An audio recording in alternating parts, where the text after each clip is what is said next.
Hi everyone, welcome back. In this new episode of Governance This Week, we are meeting Márta Pardavi, co-chair of the Hungarian Helsinki Committee, a human rights organization that supports refugees, detainees, and victims of law enforcement violence. We're going to look at Hungary and Ukraine and its relationship also with the EU, human rights and women's rights in particular. Welcome, Márta. Good to see you. Thank you for having me. Great to have you here today to talk about what's hot in governance this week. And we'll have to start with Ukraine, and in particular with the delivery of heavy weapons to the country to support its resistance to the Russian invasion. In fact, EU countries want to send Leopard 2 tanks to Ukraine and have been waiting for Germany's green light to send them, which has now arrived. And in the meantime, Hungary has stirred some controversy. Many were saying that they might actually block a next aid package to Ukraine. Now the foreign minister of Hungary has said that they will not do this, even though they are against delivering weapons to Ukraine, as this might escalate the conflict. Also, the Hungarian government has asked its people for their opinion on sanctions to Russia, with a result of, I think, over 90% of people saying that they are against sanctions. But many have questioned this survey because of its questionable setup. So, to you, the difficult question, what does this all mean for the relationship between the Hungarian government and Ukraine on the one side, and also its relationship with other EU countries? Thank you for these questions. This is, of course, always a complicated topic, but one thing that the Hungarian government has not been doing is calling out Russia for its aggression. While there have been many statements of solidarity with Ukraine, I think most people feel that this is not strong enough, it's not clear enough, and that the Hungarian government is basically sitting on the fence when it comes to choosing a side. At the same time, there is an imperative now to choose a side and to choose the side of the victim, because we need to stand with the victim. That's my view. The Hungarian government doesn't share this, and I think in its calls for peace, it really doesn't make it clear who is wrong, who is right in this situation. And so the veto or the threat of a veto around EU sanctions on relating to Russia has always been present.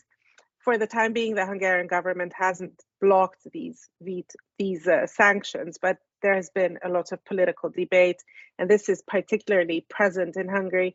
But I think it's important to see that the Hungarian government, of course, has not only threatened to block this 500 million euro aid package, but has already in December has gone really out to say that Hungary will not allow the European Union to do common borrowing so that it could help Ukraine in its endeavors. This, of course, then was resolved, but it was this close to basically stopping EU action. This is, I think, quite concerning, and this kind of action and the lack of clarity on where Hungary stands has really sadly meant that we've lost even the few allies that we've had in the European Union, and even long-standing friends within the Visegrad Four, for example, are distancing themselves from Hungary and its policies.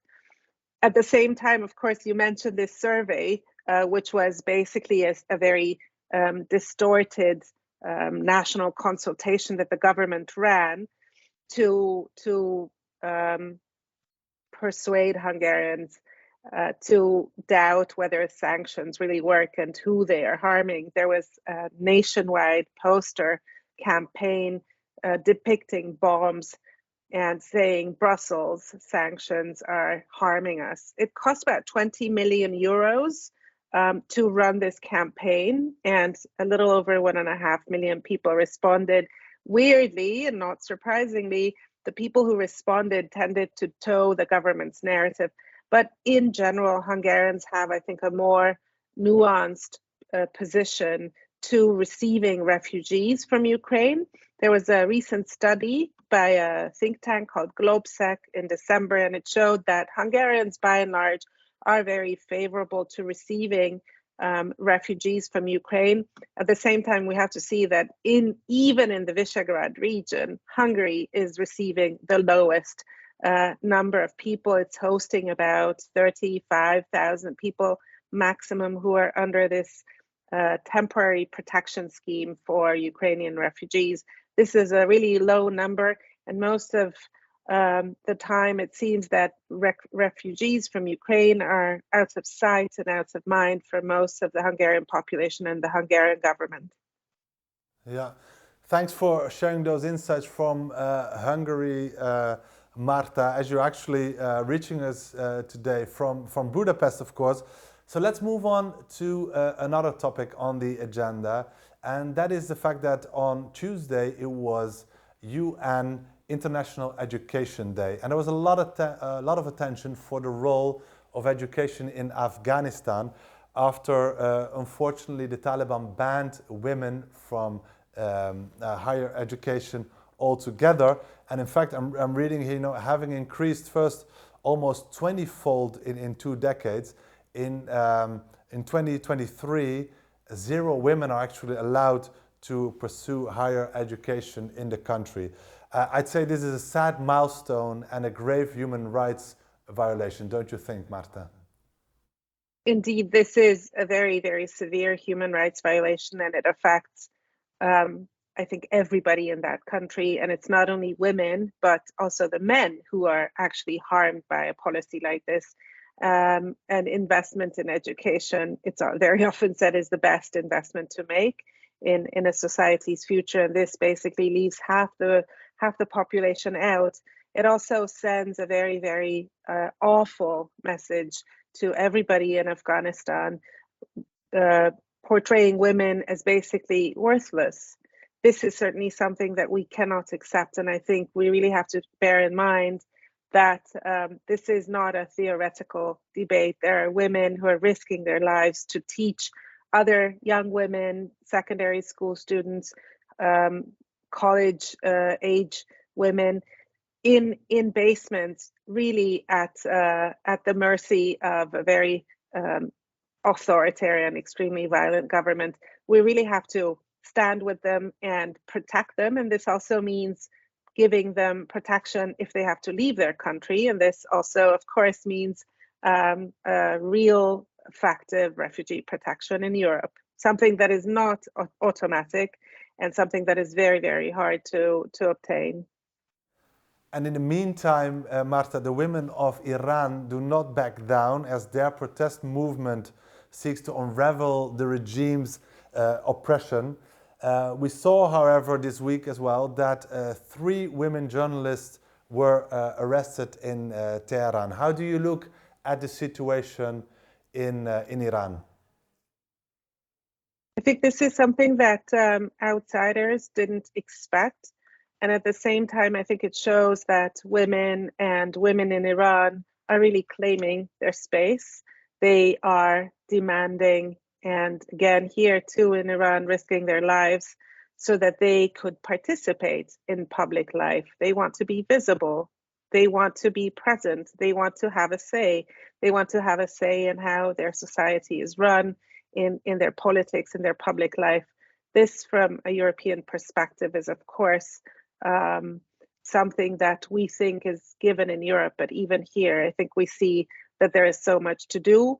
And these examples of Iranian women, young women, very, very young women often, show that people all over the world, I think, claim a space of participation and very often are denied this with the most brutal, most bloody reaction. Let's return for a moment to your own country, Hungary, where the government also receives a lot of criticism about how it approaches women, both in its policies and in its communication, confirming stereotype roles, domestic roles for women, downplaying the importance of gender equality. What is the situation for women like in Hungary? Well, the Hungarian government is, I think, rightfully criticized for many of its policies, firstly in the rule of law and democracy domain, and this, of course, also impacts women. Hungary is said to be a place where traditional family values rule, and these set of values is what the Hungarian government wants to support. Sadly, this apparently, in their understanding, does not include equal participation and promoting the equal participation of women in public life.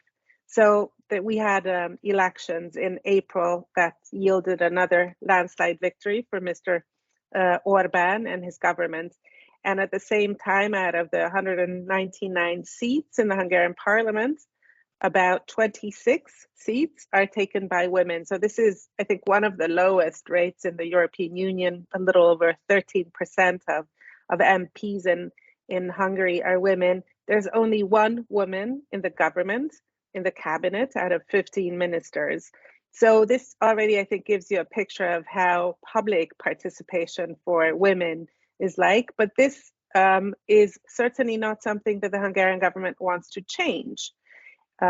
This low participation of women, of course, also means that if a woman decides to participate, and I think this is true for many places around the world, then she might expose herself to a lot of harassment, something that is particular to women human rights defenders, women politicians, women in public life in general. They tend to get different and nastier versions of the hate campaigns that go on for participating in public life. So we have a low participation of women in public life in Hungary, and at the same time last week we heard that one of the most visible women political leaders, Jacinda Ardern in New Zealand, has decided to step down, citing burnout, not being able anymore to combine work and private life. So, an effective and empathic leader decided it was time to go, choosing to leave on her own terms rather than clinging to power.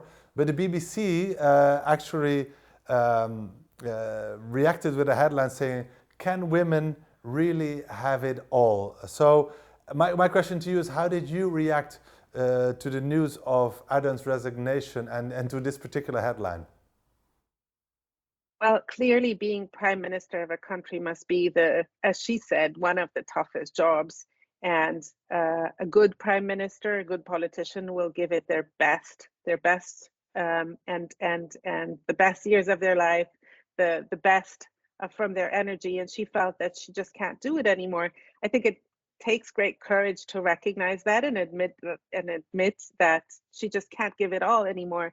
This is, I think, more than a question about having a woman as a head of government. But certainly she, as one of the few women leaders in the world, has set a really strong example of not only now stepping down when she felt that it was the time, but also by trying to steer away from the often divisive and polarizing messages that politicians use, and trying to unite and to show solidarity with victims, with vulnerable populations. This certainly is also setting an example, and I hope that there will be others who will be inspired and who'll take after her now that she's stepping down.